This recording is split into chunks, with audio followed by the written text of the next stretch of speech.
आता तुम्ही जेव्हा म्हणता की एखाद्या व्यक्तीने पाप केलं असेल, चूक केली असेल, तर तुम्ही जेव्हा मुख्यमंत्री होता तेव्हा ती चूक सुधारण्याची संधी ही तुम्हाला जनतेने दिली होती, पण ती चूक तुम्ही सुधारली नाही. 6 बैठका ह्या स्वतः देवेंद्र फडणवीस साहेबांनी घेतल्या. ह्यात मी राजकीय बोलत नाही, जे खरे ते बोलतो. माहिती काढायची असेल लोकांनी माहिती काढावी. कालचाही जी आर ते म्हणतात रद्द केला, करणार, तो झालाय का हे बघावं लागेल. बरेच लोक राजकारणामध्ये आजच्या काळामध्ये खोटं बोलतात, पण घेताना त्यांनी राजकीय वक्तव्य केलं हे चुकीचं केलं. त्याच्याबरोबर बोलत असताना त्यांनी काय सांगितलं की विरोधात असणारे जे सर्व नेते त्यांनी माफी मागावी, कारण हे पाप त्यांनी केलंय. आता ते विसरून गेले की 1998ला भाजपचं सरकार होतं, बरोबर. त्यांनी त्यावेळेस एक जी आर काढला होता. तो जी आर होता पहिला कॉन्ट्रॅक्ट भरतीचा. आता माफी कुणी मागितली पाहिजे, कोणाला मागितली पाहिजे हे त्यांनाच माहिती. आज 2.5 लाख पदं रिक्त आहेत, ती सर्व भरण्याची ऍड ही पुढच्या काही दिवसात सरकारने काढली पाहिजे. त्यावेळेस म्हणजे आमदार होण्यापूर्वी देखील तुम्ही ह्या सगळ्या गोष्टी करत होते, परंतु विद्यार्थ्यांचं असं म्हणणं आहे की दादांनी सत्तेत असताना थोडासा आकडता हात घेतला. बहुतांश गोष्टी मार्गी लावण्याचा प्रामाणिकपणे प्रयत्न केला, पण हे करत असताना कुठेही त्या बाबतीतलं राजकारण नाही केलं. मी कुठेही जाऊन रोडवर कोणाबरोबर नाटक करून झोपलो नाही. मी कुठेही तिथं जाऊन मोठी मोठी भाषणं केली नाही. त्यावेळेस जे उपमुख्यमंत्री होते ते आत्ता पण आहेत, फक्त विचार बदलले आहेत, ते अजितदादा, त्यांच्या उपस्थितीमध्ये आम्ही बैठका घेतल्या होत्या. कॉन्ट्रॅक्ट भरतीचा आत्ता जे काही सक्सेस मिळालं ते रोहित पवारला मिळालं नाही, ते युवांना मिळालं. आम्ही पब्लिसिटी नाही केली, काही लोकांनी काम न करता भाषणं जास्त केली. आणि सरकारकडे काय पैसे नाहीत का? तुम्ही इतर म्हणजे 40 आमदारांना प्रोटेक्शन देण्यासाठी 150 कोटी खर्च होतो, बरोबर. तेच पैसे इथं वापरा ना, त्यांची प्रोटेक्शन काढून टाका. आता किती दिवस प्रोटेक्शन द्यायचे? आता हे 1000 रुपये जे घेतलेले आहेत 900, ते सुद्धा रिफंड करायला आम्ही लावू सरकारला, बरोबर. झुकू युवकांच्या बाजूने. आणि पुढे 700 रुपयाचा तरी कायदा आणू, नाहीतर 100 रुपये प्रत्येकी UPSC सारखं ह्या आणल्याशिवाय आपण युवा थांबणार नाही.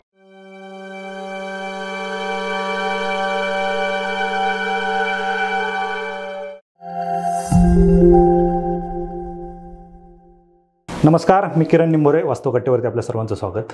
आपण पाहतो की सध्या महाराष्ट्रामध्ये बेरोजगारीचा प्रश्न भेडसावत आहे आणि या बेरोजगारांसाठी, स्पर्धा परीक्षार्थींसाठी एक व्यक्तिमत्व मागील काही वर्षांपासून झटत आहे. रोहितदादा पवार वास्तवकट्टेवरती युवकांशी संवाद साधण्यासाठी आलेले आहेत. वास्तवकट्टेवरती स्वागत दादा आपलं. नमस्कार. दादांविषयी सांगायचं झालं तर मागील काही वर्षांपासून दादा स्पर्धा परीक्षार्थी असतील किंवा इतर युवक असतील यांच्यासाठी वेळोवेळी त्यांचे प्रश्न सभागृहामध्ये तर मांडत आहेतच, परंतु सभागृहामध्ये जाण्यापूर्वी देखील दादांनी वेगवेगळे प्रश्न हे सरकार दरबारी पोहोचवलेले आहेत आणि त्याचा विद्यार्थ्यांना फायदा झालेला आहे.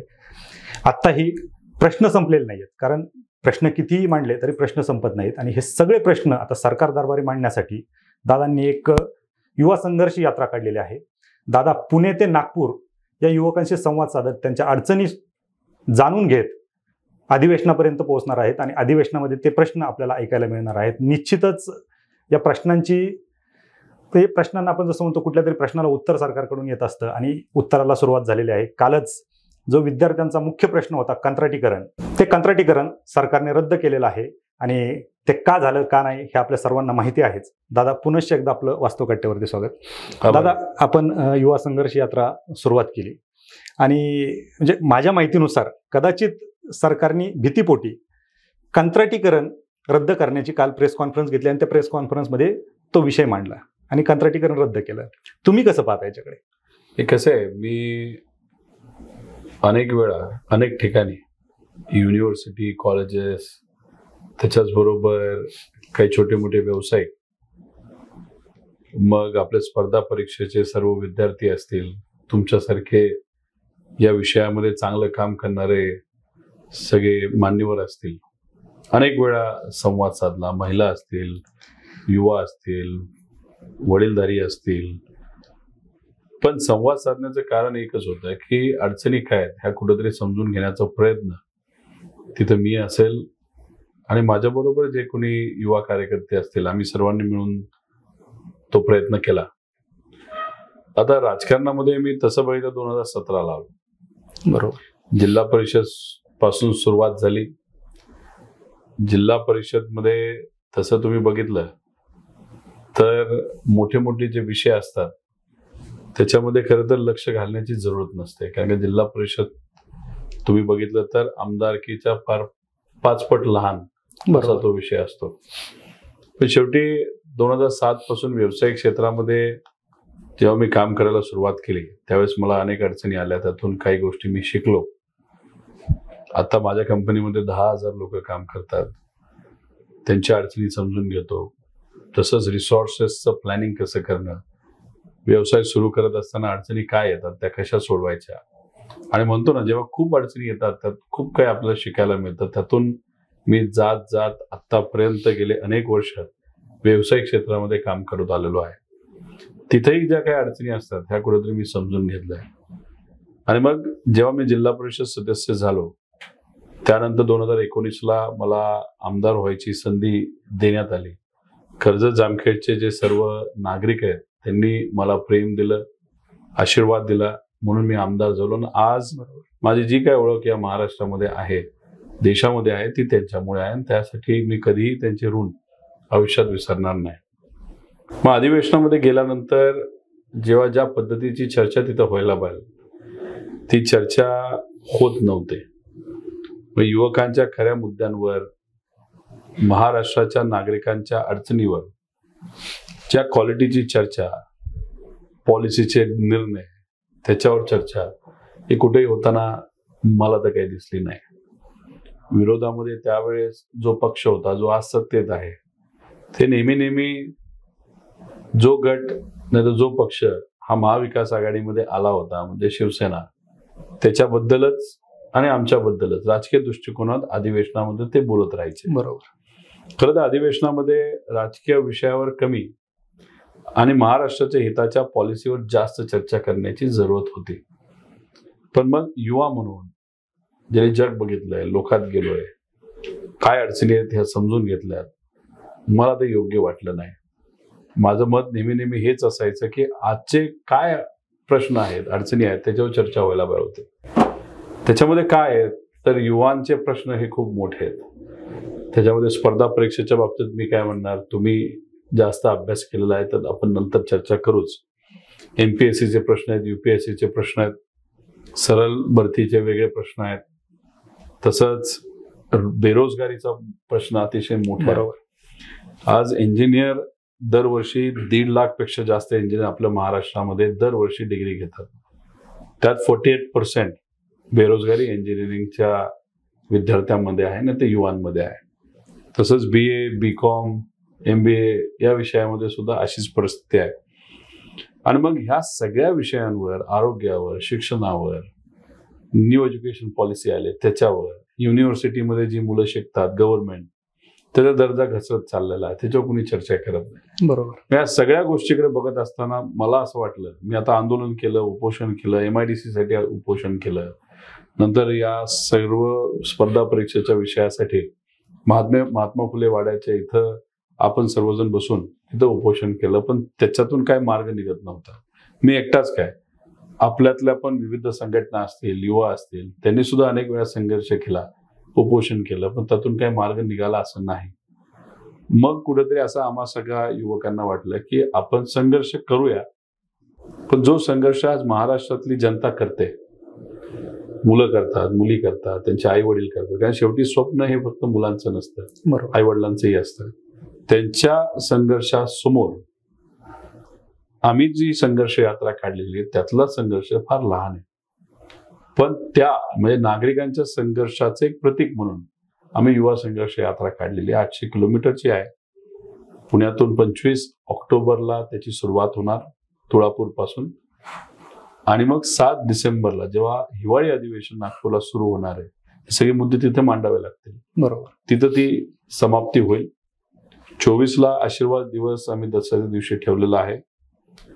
तिथं महात्मा फुले वाडा असेल, लहुजी वस्तादांनी जी तालीम चालू केली पहिली, तिथं जाऊन आम्ही दर्शन घेणार. मग लाल महालापासून आम्ही सर्व स्पर्धा परीक्षा असेल, बेरोजगार युवा असतील, विविध संघटना असतील, यांच्या सगळ्यांच्या समवेत टिळक स्मारकपर्यंत आपण 2.5 किलोमीटर चालणार आहोत. पवार साहेब तिथे येतील, आपल्या सर्वांना संबोधित करतील. साहेबांबरोबर आपल्यातलेच काही युवा, मुली, मुलं जे विविध बॅकग्राऊंडचे आहेत, त्यांच्या काही अडचणी आहेत ते तिथं बोलून दाखवतील आणि त्यांच्या अडचणी समजून घेऊन ते आपलं प्रतिनिधित्व करतात, म्हणजे युवांचं, त्यांचा आशीर्वाद घेऊन, प्रेरणा घेऊन 25 तारखेनंतर आम्ही आपली युवा संघर्ष यात्रा सुरू करत आहोत. नक्कीच साहेब जिथं पाय ठेवतात तिथं प्रश्नांना सोल्युशन मिळतंच. कारण आम्ही पाहिलंय की बालगंधर्वला रात्री 11-11:30 वाजता साहेब रात्री आले आणि 2 दिवसामध्ये ऑब्जेक्टिव्ह सब्जेक्टिव्हचा विषय होता. तर निश्चितच त्यावेळेस तर विद्यार्थी येतीलच आणि विद्यार्थ्यांचा फायद्याचा आणि विद्यार्थ्यांच्या स्वार्थाचा हा विषय असणार आहे. निश्चितच प्रत्येक स्पर्धा परीक्षार्थी आज तुम्ही संघर्ष यात्रा काढताय, परंतु त्याच्यामध्ये प्रत्येक विद्यार्थ्याचा स्वार्थ कुठेतरी दडलेला आहे आणि विद्यार्थ्यांनी त्याचा फायदा निश्चित घेणं गरजेचं आहे. हे सगळं होत असताना दादा ज्यावेळेस आपण युवा संघर्ष यात्रा काढली आणि कालच आदरणीय उपमुख्यमंत्री साहेबांनी प्रेस कॉन्फरन्स घेतली आणि त्याच्यामध्ये सांगितलं की म्हणजे खूप फिरून सांगितलं आणि हे मागच्या सरकारनेच केलं आणि आत्ता आम्ही कॅन्सल करतोय. हे मागचं सरकार असो हे सरकार असो, विद्यार्थ्यांच्या दृष्टीने आणि आपल्या संघर्ष यात्रेच्या दृष्टीने महत्त्वाचा विषय हा आहे की कंत्राटीकरण रद्द झालं. या दृष्टीने तुम्ही कसा विचार करताय? काय झालंय की जे आज कॉन्ट्रॅक्टवर काम करणारे कर्मचारी आहेत, ज्याच्यामध्ये कम्प्युटर ऑपरेटर आहेत, काही आरोग्य सेवक आहेत, तसं बघितलं तर अंगणवाडी सेविका आणि आशाताई हे डायरेक्ट कॉन्ट्रॅक्टवर नाही आहेत, मानधनावर. बरोबर. त्याच्याच बरोबर विविध विभागामध्ये वेगवेगळ्या पदांवर काही लोक आज काम करतात. त्यांचे प्रश्न फार वेगळे आहेत, फार अडचणी आहेत. आता एक उदाहरण सांगायचं झालं तर कम्प्युटर ऑपरेटर जे आज कॉन्ट्रॅक्टवर आहेत त्यांना 14,000 रुपये दिले जातात, पण त्यांच्या हातामध्ये 6,500 येतात. बरोबर. मग 7,500 रुपये कोणाकडे जातात? तर कॉन्ट्रॅक्टरकडे जातात. आणि ही जी काही नवीन भरती, आता ह्याच्यामध्ये GR मध्ये गफलत आहे. तुम्हाला सांगतो, 2014ला काँग्रेस राष्ट्रवादीचं सरकार असताना एक GR काढण्यात आला, पण तो GR मर्यादित होता. तो GR हा फक्त एका विभागापुरता होता, म्हणजे ते होतं लेबर डिपार्टमेंट, आणि मर्यादित होता आणि नॉन कंपल्सरी होता. म्हणजे खालचे जे छोटे काही पदं असतात त्याच्यासाठी तो होता. मग 2024ला सरकार बदललं, BJPचं सरकार आलं. आता तुम्ही जेव्हा म्हणता की एखाद्या व्यक्तीने पाप केलं असेल, चूक केली असेल, तर तुम्ही जेव्हा मुख्यमंत्री होता तेव्हा ती चूक सुधारण्याची संधी ही तुम्हाला जनतेने दिली होती, पण ती चूक तुम्ही सुधारली नाही. बरोबर. 2017ला तुम्ही कॉन्ट्रॅक्ट रिन्यू केला, म्हणजे त्याचा अर्थ तुम्ही त्याला पाठिंबा दिला. अगदी बरोबर. 2019ला तुमचं सरकार गेलं, कोविडचा काळ आला, ठराविक आरोग्य विभागाची जी पदं होती, आपला पर्याय नव्हता. केंद्राकडनं सुद्धा सांगण्यात आलं होतं कोविड आलाय, लॉकडाऊन करा उद्यापासून. मग परीक्षा घेण्याचा आपल्याला कुठं संबंधच नव्हता, पण कुठं ना कुठेतरी आपल्याला आरोग्य सेवा नीट करण्यासाठी ठराविक पदं आपल्याला भरावी लागली, पर्याय नव्हता. अनुभवातून घेतली, काही डिग्री बेसिस घेतली, तेवढाच विषय. मग 2014 नंतर अजून एक GR आला. हा आला मार्च 2023ला. 1 सप्टेंबरला आला, तर 9 कंपनी क्वालिफाय झाल्या. 9 कंपनी कोणाच्या त्याच्या खोलामध्ये मी जाणार नाही, की हा चॅनल राजकीय नाही, त्यामुळे जास्त मी बोलत नाही. मार्च 2023ला जो GR आला त्याची व्याप्ती वाढवण्यात आली.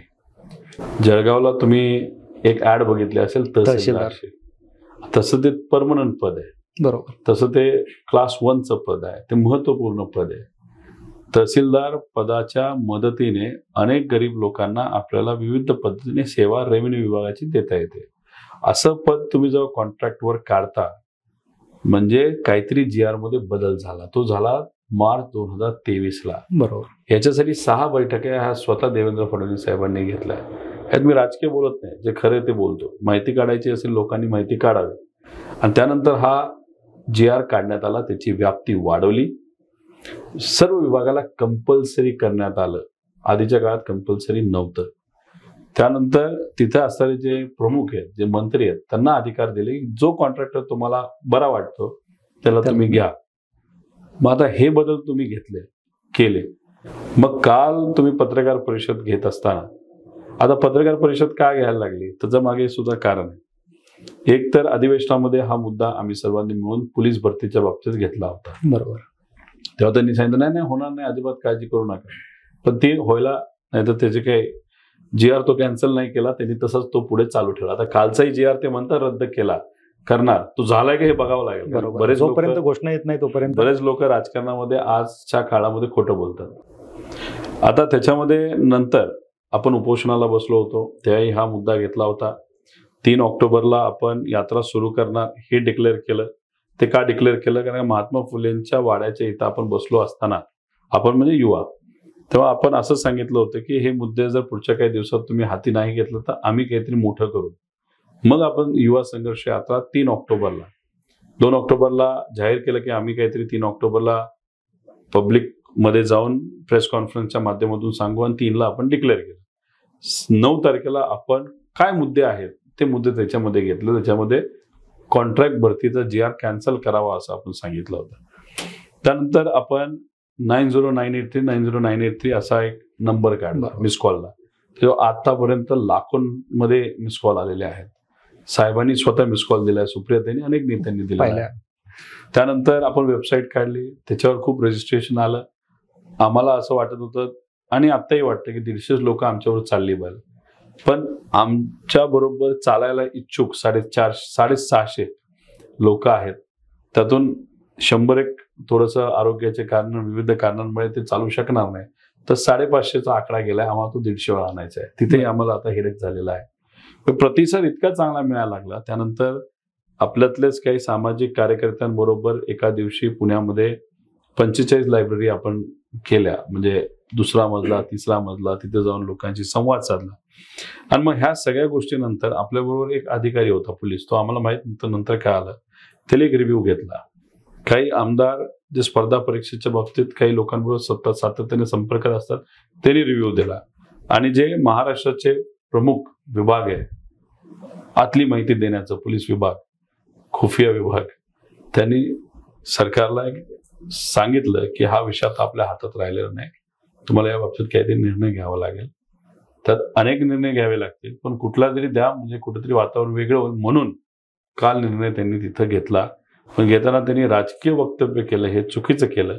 म्हणून मगाशी जे मी तुम्हाला वस्तुस्थिती सांगितली, तुमच्या याचं नाव काय? वास्तव. ते वास्तवच मी इथं सांगितलेलं आहे, त्यात काही चुकीचं नाही. त्याच्याबरोबर बोलत असताना त्यांनी काय सांगितलं की विरोधात असणारे जे सर्व नेते त्यांनी माफी मागावी, कारण का हे पाप त्यांनी केलंय. आता ते विसरून गेले की 1998ला भाजपचं सरकार होतं, बरोबर, त्यांनी त्यावेळेस एक GR काढला होता. तो GR होता पहिला कॉन्ट्रॅक्ट भरतीचा. आता माफी कुणी मागितली पाहिजे, कुणाला मागितली पाहिजे हे त्यांनाच माहिती. माझं व्यक्तिगत मत आहे की आज राजकीय वक्तव्य नको, मुद्द्यावर बोललं पाहिजे, बरोबर, आणि प्रश्न सुटले पाहिजे, बस एवढंच आहे ना. दुसरं काही लोकांना इच्छा नाही आणि अपेक्षाही नाही. युवांना माहित, हाताला काम, पोटाला जेवण एवढंच पाहिजे. त्यामुळे ते जे विभाजनाचं राजकारण, गटाटटाचं राजकारण, याच्या पलीकडे जाऊन विकासाचं राजकारण हे आपल्या महाराष्ट्रात कसं व्हावं आणि प्रॉब्लेम कशी सुटावे असा याच्यामध्ये एक विषय आहे. पण आम्ही असंही म्हणलोय 11,000 भरती तुम्ही 20 दिवसामध्ये कॉन्ट्रॅक्टवर केली, ते तुम्हाला जमलं. तुम्ही पुढच्या 2 महिन्यात लाखाची भरती ही कॉन्ट्रॅक्टवर करणार होता. आता आपण सर्वांनी मिळून इतरही मुद्दे आहेत 25, म्हणजे आधी तुम्हाला माहिती असेल, मी सोशल मीडियावर पण टाकले, मोठे मुद्दे आहेत. आता याच्यामध्ये पहिला मुद्दा कंप्लीट झाल्यामुळे टिक केलं, बरोबर. आता दुसरा मुद्दा आहे, आज 2.5 लाख पदं रिक्त आहेत, ती सर्व भरण्याची ऍड ही पुढच्या काही दिवसात सरकारने काढली पाहिजे आणि पुढच्या काही महिन्यामध्ये इलेक्शनच्या आधी ती भरती सुद्धा झाली पाहिजे. त्यासाठी सरकारने प्रयत्न केले पाहिजे असं आमच्या सगळ्यांचं मत आहे. कारण कॉन्ट्रॅक्टवर तुम्ही 10,000 20 दिवसात करता आणि 1 लाख 3 महिन्यात करणार होता, हे करायला काहीच अडचण नाही. अगदी बरोबर. आपण तर तुम्ही सुद्धा पहिल्यापासून सोबत आहात. तुम्ही रिक्त जागांच्या बाबतीत वेळोवेळी अधिवेशनामध्ये देखील सवाल केलेले आहेत. ह्या सगळ्या गोष्टी होत असताना आज सुरुवात झालेली पहिली टीक आली यात्रा सुरू होण्यापूर्वीच. कदाचित अधिवेशनापर्यंत जाऊस तर सगळ्या टीक होऊ शकतात, कारण तेवढी भीती आता तुमच्या बोलण्यावरून तर लक्षात येते की सरकारमध्ये बसलेले आहे. आता सगळं हे होत असताना परंतु एक कुठेतरी आम्हाला गोष्ट खटकत होती की म्हणजे विद्यार्थ्यांमध्ये ज्यावेळेस आम्ही चर्चा करतो त्यावेळेस बऱ्याच जणांचं असं म्हणणं येतं की आम्ही पाहतो की पहिल्या दिवसापासून तुम्ही आमच्यासोबत आहात. आज जे प्रश्न सरकार दरबारी पोहोचायचे होते, म्हणजे आम्हाला एखाद्या आमदारांपर्यंत पोहोचण्यासाठी 8-10 दिवस जायचे. आमच्या 8-10 दिवसाच्या आतमध्ये मंत्र्यापर्यंत, मुख्यमंत्र्यांपर्यंत प्रश्न तुम्ही घेऊन जात होते आणि ती पूर्ण चेन तुम्ही ब्रेक केली होती आणि त्याच्यातून भरपूर विद्यार्थ्यांना फायदा झाला. परंतु ज्यावेळेस तुम्ही सत्तेमध्ये आलात त्यावेळेस म्हणजे आमदार होण्यापूर्वी देखील तुम्ही ह्या सगळ्या गोष्टी करत होते, परंतु विद्यार्थ्यांचं असं म्हणणं आहे की दादांनी सत्तेत असताना थोडासा आकडता हात घेतला. यावर तुम्ही काय सांगाल? आता सत्तेत आम्ही जेव्हा आलो तेव्हा एक तर राजकीय फार वेगळं समीकरण आपल्या सर्वांना बघायला मिळालं. ते समीकरण बनता बनता आमच्या सर्वांचे 1.5 ते 2 महिने गेले. त्यानंतर महाविकास आघाडी फॉर्म झाली, मंत्रिपदही देण्यात आली आणि मंत्रिपद दिल्यानंतर मग ते एक्सपॅन्शन झालं, म्हणजे त्याच्यामध्ये इतर मंत्रिपद दिली गेली. आमचं पहिलं अधिवेशन हे नागपूरला झालं, पण 6च मंत्री त्यावेळेस होते. दुसरं अधिवेशन हे मुंबईला झालं, तेव्हा सगळे मंत्री आले होते. पण त्यावेळेस तुम्ही जर बघितलं असेल तर कोविड आलं. बरोबर. आणि काही दिवसातच, म्हणजे अधिवेशन 6 दिवस सुद्धा झाले नव्हते तेव्हा लॉकडाऊन झालं. कोविडचा काळ हा किती महिन्याचा होता, तर कदाचित 19 ते 20 महिन्याचा कोविडचा काळ होता. त्याच्यामध्ये सगळ्याच गोष्टींवर मर्यादा आली होती, हे आपल्या सगळ्यांना माहिती आहे. आता अशा परिस्थितीमध्ये जिथं कुठं जे काही आपल्याला जमलं, तर त्याच्यामध्ये प्रामुख्याने काही मुद्दे नाही तर काही गोष्टी ह्या राहिल्या होत्या, ज्याच्यामध्ये आपल्या सगळ्यांची मागणी होती की आपल्या MPSCला एक स्वतःचं ऑफिस असावं, बरोबर, मुख्यालय असावं. तो मुद्दा त्यावेळेस आपण मार्गी लावला. बरोबर. त्यानंतर आपल्या सगळ्यांची अशी मागणी होती की पारदर्शक पद्धतीने MPSCला काम करावं आणि नवीन ज्या काही गोष्टी आहेत, नाही तर माध्यमं आहेत, ज्याच्यामध्ये ॲप, सोशल मीडिया मध्ये ट्विटर अकाउंट, त्याच्याबरोबर तुम्ही टेलिग्राम वापरता, ह्या सगळ्या गोष्टीवर MPSC आलं पाहिजे. ते त्या काळामध्ये MPSC आलं, म्हणजे स्वतःचं ॲप काढलं गेलं, ट्विटरवर ऍक्टिव्ह झाले आणि टेलिग्राम अकाउंट सुद्धा काढले. तुम्हाला माहिती असेल की त्यावेळेस सदस्य 5 आज MPSC मध्ये आहेत, त्यांची नियुक्ती नव्हती झाली. बरोबर. मग नियुक्ती व्हावी आणि त्यानंतर इंटरव्ह्यू व्हावे यासाठी आपण सर्वांनी फॉलोअप केला होता. तसा आम्हीही केला. नियुक्ती 5 लोकांची करायची होती, ती आपण करून घेतली. बरोबर. कोविडच्या काळामध्ये ती करता आली नाही, ती वेगळी गोष्ट, पण नंतर लगेच आपण करून घेतलं. त्यानंतर काही इंटरव्ह्यू, म्हणजे अनेक इंटरव्ह्यू हे प्रलंबित होते. बरोबर. मग नियुक्ती झाल्या लगेचच आपण त्या इंटरव्ह्यू व्हावे त्यासाठी आपण प्रयत्न केले आणि त्याची सुरुवात झाली. त्याच्याच बरोबर आपण जर बघितलं असेल की त्यावेळेस अनेक काही अशा गोष्टी होत्या ज्याच्यामध्ये एकतर सदस्य संख्या वाढवावी यासाठी आपण सर्वजण प्रयत्न करतो. का नेहमी आपण काय बोलतो तर हे सगळंच MPSCच्या माध्यमातून व्हावं. तर त्यावेळेस जे उपमुख्यमंत्री होते ते आत्ता पण आहेत, फक्त विचार बदलले आहेत, ते अजितदादा, त्यांच्या उपस्थितीमध्ये आम्ही बैठका घेतल्या होत्या.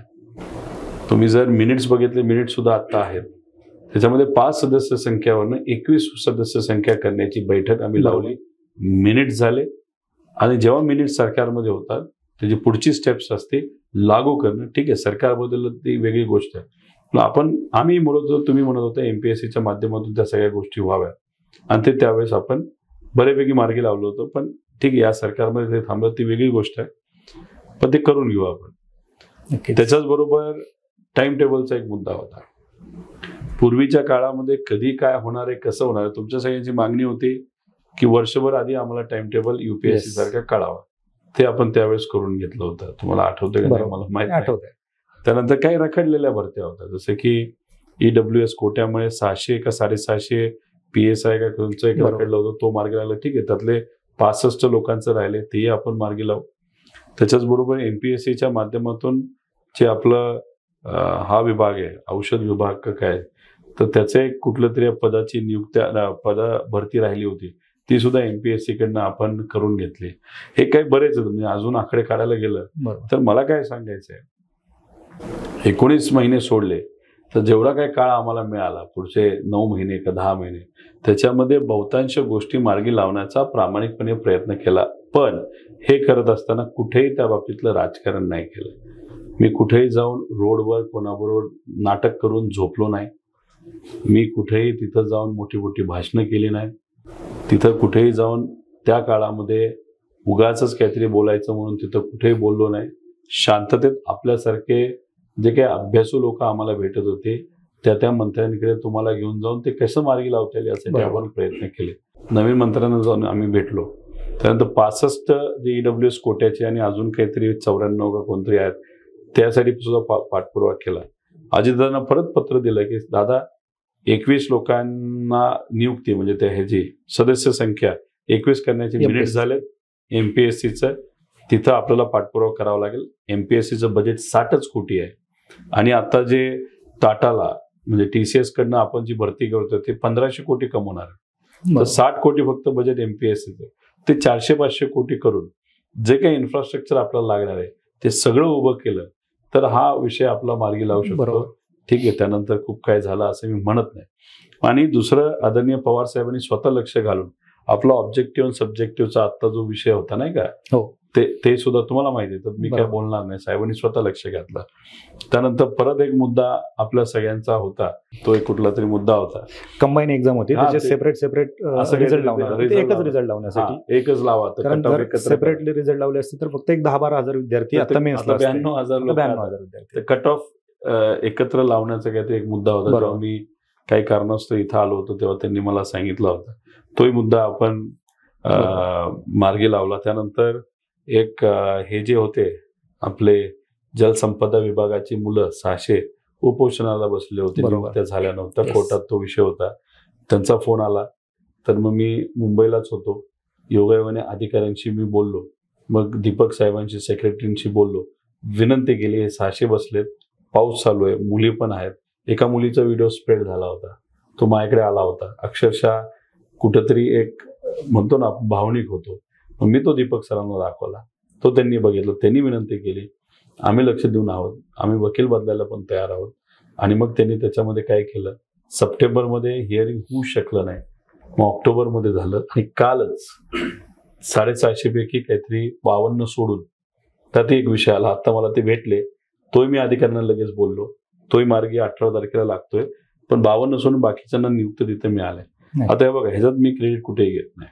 विषय एवढाच आहे की जी मुलं तिथं अडकून पडतात, मनस्ताप जो होतो, त्यामुळे कधी कधी मनामध्ये आत्महत्या करण्याचे सुद्धा विचार येतात. बरोबर. आता हे जे स्वप्न आहे अधिकारी बनण्याचं, ते त्यांचं नसून, फक्त त्यांचं नसून त्यांच्या आईवडिलांचं सुद्धा आहे. आणि ह्या सगळ्या गोष्टीमुळे मनस्ताप कुटुंबाला खूप सहन करावा लागतो. हे मुद्दे आपण घेतले. आणि मग कॉन्ट्रॅक्ट भरतीचा आता जे काही सक्सेस मिळालं ते रोहित पवारला मिळालं नाही, ते युवांना मिळालं. युवा संघटित झाले. आतून इंटेल सरकारला निगेटिव्ह गेलं की बाबा हातात राहणार नाही गोष्टी, म्हणून त्यांनी तो निर्णय घेतला. कुठे फोर्सफुली तो निर्णय घेतला. ह्याच्यामध्ये काय आहे की आमचं एकच मत आहे, युवांच्या हितासाठी, भवितव्यासाठी आपलं एकत्रित येण्याची जरूरत आहे. शेवटी जर दंगल होणार असेल आणि राजकीय दृष्टिकोनातून काही लोक त्यातून जर पोळी भाजणार असतील राजकीय, तर दगड हा गरीबाच्या पोराच्या हातातच असणार आहे. तो मारल्यानंतर गरीबाच्याच पोराचं डोकं फुटणार आहे. जाळपोळ झाली तर गरीबाचं दुकान जळणार आहे, घरं जळणार आहेत. बाकी राज्यकर्ते नाही तर जे आर्थिक दृष्टिकोनातून बरे आहेत ते एसी मध्ये बघून फक्त तमाशा बघणार आहेत. आपल्याला काय व्हायला की आई वडिलांनी आपल्याला का शिकवलं, कशासाठी शिकवलं, किती खर्च केला ऐपत नसताना, स्वतःची स्वप्न मारून मुलाचं स्वप्न पूर्ण करण्यासाठी, मुलीचं स्वप्न करण्यासाठी प्रामाणिकपणे प्रयत्न झाले. माझं एकच मत आहे, हे प्रयत्न योग्य दिशेने जावेत. म्हणजे सत्तेत असताना तुम्हाला जे कामं करता आली ते तुम्ही प्रामाणिकपणे केले, परंतु विद्यार्थ्यांचं फक्त रस्त्यावर उतरलं तरच नेता आपला असं वाटतं आणि आपली कामं होतात. आम्ही पब्लिसिटी नाही केली. काही लोकांनी काम न करता भाषणं जास्त केली. पण लोकांना आता कळलेलं आहे की पूर्वी कोण भाषणं करत होते. आणि खऱ्या अर्थाने आज जेव्हा युवकांना त्यांची जरूरत होती, फक्त ते सत्तेत गेल्यानंतर पूर्वीची नाटकं विसरून आज ते काही युवांमध्ये नाही, हे लोकांना कळतं, युवांना कळतं. वेळ लागतो, बरोबर. पण म्हणतो ना की जी खरी लोक आहेत, मी एकटा नाही, असे अनेक आहेत. बरोबर. अनेक आमदार आहेत, अनेक सामाजिक कार्यकर्ते आहेत जे त्यांच्यासाठी खऱ्या अर्थाने झटतात. अगदी बरोबर. दादा, तुम्ही आता अधिवेशनामध्ये पण जे काही खाजगी कंपन्यांकडून परीक्षा घेतल्या, 75,000 पदांची जी भरती स्वातंत्र्याच्या अमृत महोत्सवी वर्षानिमित्त केली जाणार होती, त्याच्यामध्ये आपण पाहिले की भरपूर घोटाळे देखील झाले, पेपरफुटी झाली आणि फीजचा प्रश्न तुम्ही अधिवेशनामध्ये मांडला होता, परंतु अजून त्याच्यात काहीच होताना दिसत नाही. काय सांगाल तुम्ही? आता हा मुद्दा जेव्हा मी मांडला, खरं काय, शेवटी मी जेव्हा कॅन्टीनमध्ये पूर्वी जायचो, युनिव्हर्सिटीला सुद्धा जायचो, आत्ताही जायचंय, तिथं काही मुलांना मी एकाच ताटात जेवताना बघितलं. मी सहज विचारलं, का रे, काय कारण? नाही, आम्ही मिळून एकदाच फी दिली, एकाचीच दिली, 4 पोळ्या मिळतात, 2 पोळ्या तो खातो, 2 पोळ्या मी खातो, आणि मग सकाळी पोहे खातो, संध्याकाळी झोपायच्या आधी 5 रुपयाची मॅगी खातो. असे जगणारे अनेक युवा आहेत, खूप आहेत. 10 बाय 10च्या खोलीमध्ये 10 लोक राहिलेली मी स्वतः बघितलेली आहे. त्यामुळे हे जे काही विषय आहेत, तो जो खर्च आहे, हा खर्च करता येत नाही म्हणून ह्या सगळ्या गोष्टी करतात ना. पैसे असले असते तर थोडी कोणी 2 पोळ्या खाल्ल्या असत्या. बरोबर. सकाळी नॉनव्हेज खाल्लं असतं, संध्याकाळी नॉनव्हेज खाल्लं असतं. आहे का अशी परिस्थिती? नाही. आणि स्पर्धा परीक्षेकडे आज का लोक जातात? कारण दुसरीकडे कुठेच संधी नाही. मग स्पर्धा परीक्षेच्या माध्यमातून आपली स्वप्न पूर्ण करता येतात या विश्वासाने ही सर्व मुलं मुली या बाजूला वळलेली आहेत. आणि अशात सरकार जर 1000 रुपये आणि 900 रुपये या मुलांकडून एका परीक्षेसाठी असतील, एका परीक्षेसाठी एका परीक्षेसाठी, हे कितपत योग्य आहे? आणि जेव्हा मी हा मुद्दा मांडला, तळतळीने मांडला, मला उत्तर काय मिळालं? तर युवा पिढी सिरियस व्हावी म्हणून आम्ही 1000 रुपये घेतोय. काय उत्तर होतंय? काय वेडेपण आहे? आणि मग अशा पद्धतीने जर आम्हाला उत्तर मिळत असेल तर युवा पिढी शांत कुठं बसते? मग आम्ही परत पत्र दिलं, देवेंद्र फडणवीस साहेबांना सुद्धा दिलं, अजितदादांना सुद्धा दिलं, दादांच्या माध्यमातून अधिकाऱ्यांना फोन सुद्धा केले. अधिकाऱ्यांनी 30 रिपीट कॅसेट सांगितली, नाहीतर खूप जण बसतील, मग हे कसं होईल? लोक जात जात मजेतच काही परीक्षा देतात. मला हे काही उत्तर पटलं नाही. आणि मग अशा पद्धतीने आम्ही विनंती अशी केली, एक तर तुम्हाला पैसे रिफंड करावे लागतील. राजस्थानमध्ये 600 रुपयामध्ये किती परीक्षा तुम्हाला द्यायच्या तुम्ही द्या. इथं तुम्ही 1000, 15,000, 20,000 रुपये लोक आता खर्च करतात. काय कारण? तेच मी सांगतोय, या 75,000 भरतीतून तलाठीसाठी किती लोक बसली? 4,500 पदासाठी 11 लाख. 11 लाख, त्यातले 10.5 लाख अप्रूव्ह झाले. मग किती रुपये कमवले? तुम्हीच काढा. एका भरतीतून तुम्ही समजा 100 कोटी कमवत असाल, 1500 कोटी टोटल भरतीतून जर होणार असतील तर 1500 कोटी त्यांना द्यायचं कारण काय? त्याच्यामध्ये मोबाईल जॅमरसाठी 40 रुपये. ओके. त्यानंतर तुम्हाला सरळ एका लाईनीत बसवायला कोविड होऊ नये म्हणून बरोबर 80 रुपये घेतात. त्यानंतर मेटल डिटेक्टर ह्यासाठी 35 का 32 रुपये आहेत. टॉयलेटसाठी काहीतरी पैसे आहेत. आता ह्या सगळ्या गोष्टी असताना मला अनेक मुलं म्हणतात की दादा, आम्ही जेव्हा परीक्षा देत असतो, आमचा जो काही तिथं प्रमुख असतो बघायला कॉपी होती का नाही, तो मोबाईलवर बोलत असतो. आता तो जर मोबाईलवर बोलू शकत असेल, मग जॅमर आहे का तुमचे? त्याच्याच बरोबर टॉयलेटच्या बाबतीत बोलायचं झालं तर सगळ्या युवांना मला विचारायचंय, तिथं गेल्यानंतर टॉयलेट आहेत का आपल्याला? मुलींना टॉयलेटला जाता येतं का? जे काही परीक्षामध्ये गॅप असतो, तुम्हाला बाहेर जावं लागतं शाळेतून, तर तिथं तुम्ही काय करता? हाही मुद्दा आहे ना. मग पैसे कशासाठी घेतले? आणि सरकारकडे काय पैसे नाहीत का? तुम्ही इतर म्हणजे 40 आमदारांना प्रोटेक्शन देण्यासाठी 150 कोटी खर्च होतो. बरोबर. तेच पैसे इथं वापरा ना, त्यांची प्रोटेक्शन काढून टाका. आता किती दिवस प्रोटेक्शन द्यायचे? काही नगरसेवकांना प्रोटेक्शन दिले जे पडलेत, नाही तर माझे नगरसेवक. तो हा जो वायपेट खर्च होता तो तुम्ही युवांच्या भवितव्यासाठी डायव्हर्ट करा. आणि तुम्हाला सांगतो, ह्यात तो मुद्दा घेतलाय, जी फी घेतली ती रिफंड करावी. मध्ये एक मुद्दा आला होता, मी महाजन साहेबांना भेटलो होतो. त्यांच्या विभागाने पूर्वी एक भरती केली होती, ती नंतर कॅन्सल झाली. ते परत रिफंड द्यावे यासाठी आपण पाठपुरावा केला होता. महाजन साहेबांना 2दा भेटलो. त्यातले 70% पैसे परत आलेत, राहिलेले परत येतील. आता हे 1000 रुपये जे घेतलेले आहेत 900, ते सुद्धा रिफंड करायला आम्ही लावू सरकारला. बरोबर. झुकू युवकांच्या बाजूला. आणि पुढे 700 रुपयाचा तरी कायदा आणू, नाहीतर 100 रुपये प्रत्येकी युपीएससी सारखं आणल्याशिवाय आपण युवा थांबणार नाही. बरोबर. कारण आज पाहतो आपण, तुम्ही जसं सांगितलं की परिस्थिती तीच आहे. ग्रामीण भागातले गोरगरीब कुटुंबातले हे विद्यार्थी आहेत. एका टायमिंगचं चहा पिण्यासाठी सुद्धा त्यांच्याकडे पैसे नसतात. आणि एवढे पैसे जर सरकारच्या तिजोरीत पडणार असतील, आणि तुम्ही सांगितलं जसं संरक्षणावरती आमदारांचा जर एवढा खर्च होणार असेल, तर सरकारने विचार करणं गरजेचं आहे. ह्या सगळ्या गोष्टी होत असताना तुम्ही जे मुद्दे काढले त्याच्यामध्ये पेपर फुटीविरोधी कायदा पण काढलाय. आणि तुमच्याच प्रयत्नातून MPSC कडे सगळ्या परीक्षा द्या म्हणून आपण वेळोवेळी मागणी करत होतो. आणि माझ्या माहितीनुसार एका कॅबिनेट मिटिंगमध्ये तो निर्णय देखील झाला होता. आणि MPSCने देखील पत्र दिलं होतं की आम्ही घ्यायला तयार आहोत. त्याच्यावर अजून कुठेच पुढे काही झालेलं नाही ना होणार. अधिकाऱ्यांना ते करायचं नाही, काही मंत्र्यांना ते करायचं नाही. आता त्याला वेगवेगळे कारण असू शकतात. आता MPSCचं बजेट 60 कोटी आहे वर्षाचं. बरोबर. 56 का 57 कोटी आहे. आणि ताटाला या 75,000 पक्ष हे करण्यासाठी तिथं 1500 कोटी दिले जाणार. मी म्हटलं 300 वेगळे कोटी द्या, ऑफिसेस करा, प्रत्येक जिल्ह्यात सेंटर करा, कस्टमर केअर करा, कस्टमरपेक्षा विद्यार्थी केअर युनिट तुम्ही चालू करा. त्याच्यानंतर ज्या परीक्षा ज्या पद्धतीने घेतल्या जातात, आता पेपर चेकिंगला जे काही पैसे दिले जातात त्या व्यक्तींना ते फार कमी आहेत. त्यामुळे पेपर चेकिंगला खूप जण येतात असं नाही. बरोबर. पेपर सेटिंगला सुद्धा पैसे कमी दिले जातात. युपीएससीला लोक जायला तयार आहेत, पण तुमच्याकडे यायला का नाही तयार? अरे विचार करा ना, त्याच्यावर काम करा ना. त्याच्यावर कुणीच काम करत नाही, त्यावर कुणीच बोलत नाही. तर जोपर्यंत तुम्ही इन्फ्रास्ट्रक्चरवर पैसा टाकत नाही, व्यवस्थेवर पैसा टाकत नाही, तोपर्यंत काहीच बदल होणार नाही ना. नाही तर मग कधी कधी आता जे तुमचं पुढे टाईपरायटरची जी काही परीक्षा होती त्याला वेळ लागला का? अरे पैसेच देत नाहीत ते.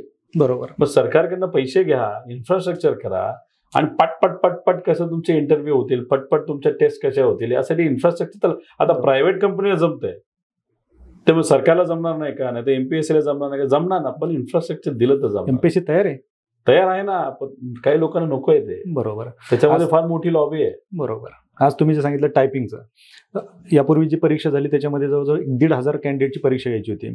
प्रचंड प्रॉब्लेम आले, परीक्षा कॅन्सल करून परत परीक्षा घ्यावी लागली, त्याच्यातही प्रॉब्लेम आले, परंतु रेटून नेलं.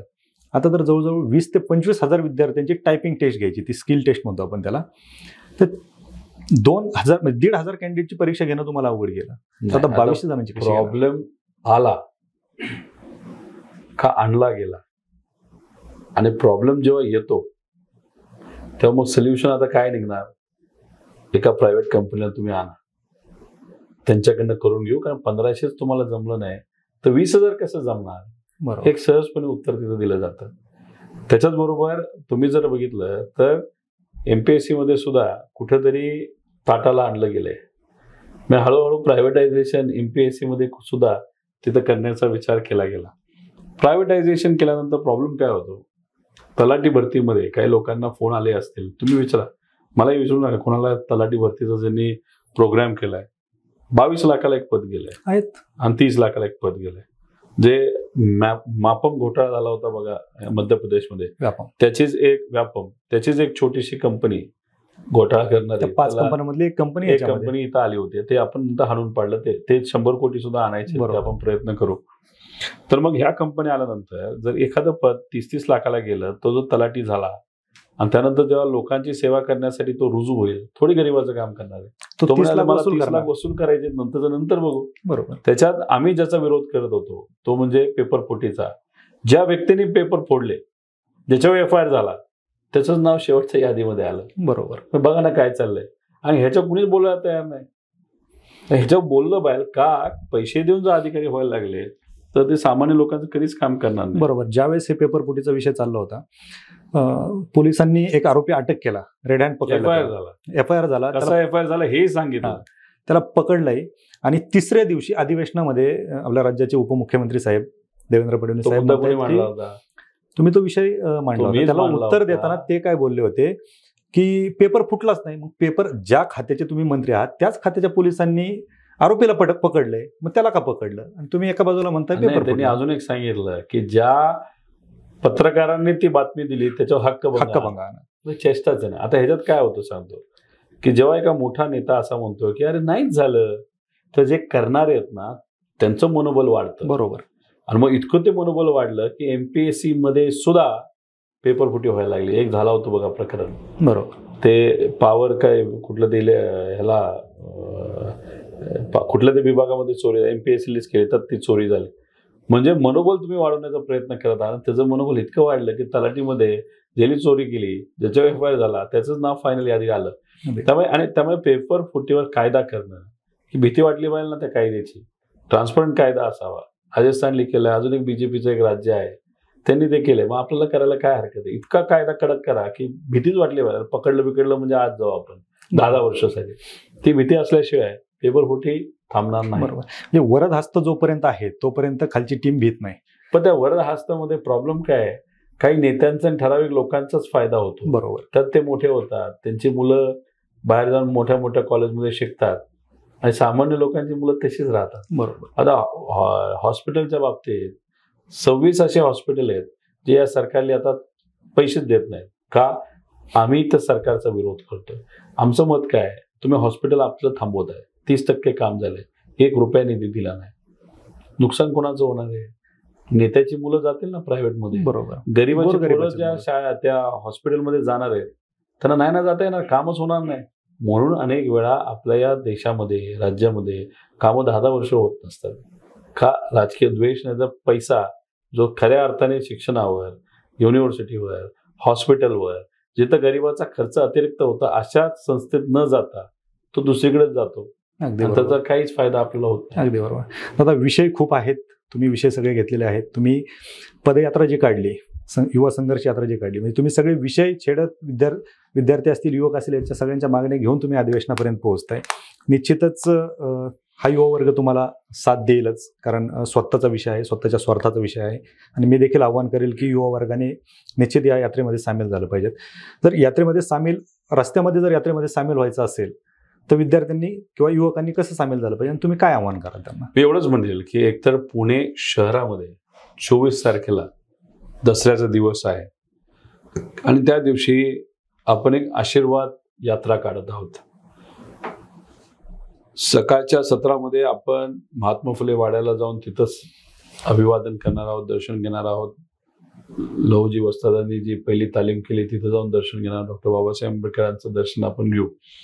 आणि लाल महालापासून सकाळी 8:30 वाजता एक तर विनंती आपल्या या चॅनलच्या माध्यमातून मी सर्व युवा वर्गाला करतो की तुम्ही मोठ्या संख्येने लाल महालाच्या पाशी 8:30 वाजता यावं.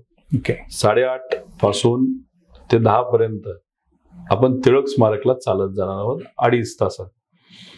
आम्ही राजकीय ताकद लावलेली नाही. त्याचं मुख्य कारण असं आहे की याच्यामध्ये ज्यांच्यासाठी आम्ही लढत आहोत म्हणजे हे सर्व युवा वर्ग ते स्वतः तिथं आले आणि तिथं राहून आम्ही जे सर्वजण चालणार आहोत आमच्याबरोबर ते चालले ते एक वेगळा आनंद आणि वेगळी ऊर्जा आम्हाला मिळेल. म्हणून विनंती करतो मोठ्या संख्येने आपण सर्वजण तिथे यावं आणि 10 वाजता आदरणीय पवारसाहेब टिळक स्मारकला येऊन आपल्या सर्वांना संबोधित करतील. साहेब स्वतः बोलतील आणि साहेबांच्या आधी 7 युवा आपल्यातलेच त्यांची बाजू तिथं मांडणार आहेत. कशा पद्धतीने ते त्यांचे आईवडील संघर्ष करतात ती भूमिका तिथं मांडणार आहेत. आणि मग तो कार्यक्रम झाल्यानंतर 25 तारखेला तुळापूरपासून आपण चालत 800 किलोमीटर प्रवास करत 45 दिवसात आपण नागपूरला पोहोचू. दिवाळी आम्ही सर्वजण एखाद्या गावामध्ये साजरी करणार आहोत. आमचं कुटुंब लहान मुलांपासून सगळेच तिथे येणार आहेत. तिथं पाडवा साजरा करू. आई वडील, मी, माझी पत्नी, भाऊबीज, माझी मुलं सुद्धा तिथं असणार आहेत.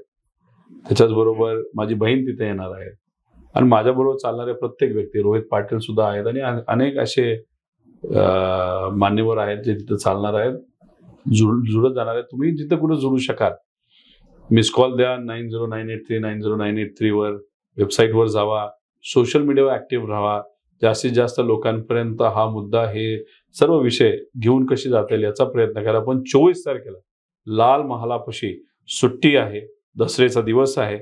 अन्यायाला संपवायला सत्य याचा विजय व्हावा यासाठी आपल्याला प्रयत्न करायचे. 8:30 वाजता 24 तारखेला सकाळी आपण लाल महालापाशी यावं आणि यात्रेत सहभाग 2 तासासाठी तरी घ्यावा अशी विनंती इथं आपल्या सर्वांना करतो. नक्कीच दादा, विद्यार्थी येतील, कारण विद्यार्थ्यांनी देखील ही गोष्ट लक्षात ठेवणं गरजेचं आहे की आपला स्वार्थ आहे. राजकारण बाजूला ठेवून आपण हा विचार करूया, चूल कोणाची आहे, तवा कोणाचा आहे, भाकरी कोण थापतंय याचा विचार करूच नका. भाकरी आपल्याला मिळणार आहे आणि ते आपल्याला खायची याचा जर विचार केला आणि यात्रेत आज पाहिलं तर दादांना गरज नाहीये.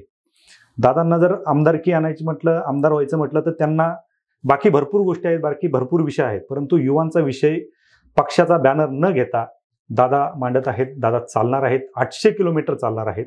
त्यामुळे विद्यार्थ्यांनी स्वतःच्या स्वार्थासाठी तरी कमीत कमी दादांना पाठिंबा दिला पाहिजे. दादा, तुम्ही विद्यार्थ्यांसाठी ह्या सगळ्या गोष्टी करताय, विद्यार्थ्यांसाठी रस्ते उतरताय, कारण आज तुम्ही फक्त यात्रेच्या संबंधाने समोर येत आहे म्हणून नाही. आम्ही तुम्हाला 2015 पासून पाहतोय, विद्यार्थ्यांचे प्रश्न सोडवत आहे. भविष्यामध्ये देखील तुम्ही विद्यार्थ्यांचे प्रश्न सोडवत राहाल.